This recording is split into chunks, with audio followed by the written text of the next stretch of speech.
In today's video, I'm going to teach you how to delete on Webflow. Whether you're tidying up your projects or deciding it's time to let go of some old designs, deleting a page in Webflow is a straightforward process, and I'm here to guide you through it, step by step. First, let's start by logging in to your Webflow account. Once you're logged in, you'll want to open up the specific project where the page you wish to delete is located. You'll find your projects listed on your dashboard, so select the one you want to work with. Now that you have your project open, look over to the left-hand side of your screen. Here, you'll find the Pages panel.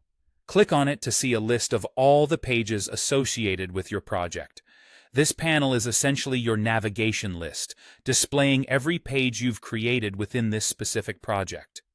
With the Pages panel open, the next step is to locate the exact page you want to remove. Take your time to ensure that you're selecting the correct page, because once it's deleted, it's gone for good unless you have a backup. Once you've identified the page you want to delete, look to the right of its name, and you should see a little gear icon.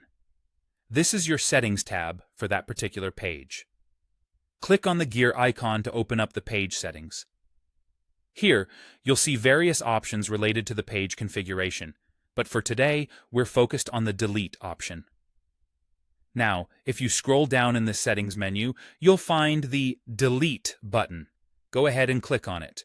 But before this page is permanently removed, Webflow will prompt you with a confirmation step, as a safeguard to prevent accidental deletions. This step is crucial, especially if you're managing multiple pages and working quickly. To finalize the deletion, you'll need to click Delete one more time to confirm your choice. Remember, double-check that this is indeed the page you want to delete before hitting that final Delete button, as this action cannot be undone.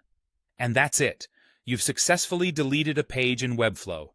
It's a fairly simple process once you know where to look and which icons to select. I hope you found this guide helpful. If you ever need to delete more pages or want to explore other Webflow features, just revisit your project and follow these steps again. Thanks for watching, and until next time, happy designing.